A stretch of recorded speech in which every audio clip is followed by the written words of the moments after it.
琉球もちっこバナナカットしてたら今年初めて種を見つけました。こんな感じ。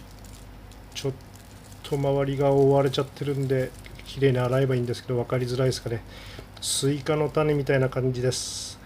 年に何回か、そう、数ないですけど、たまにこう種を持つ実があります。野生に近い、原種に近いバナナだからでしょうかね。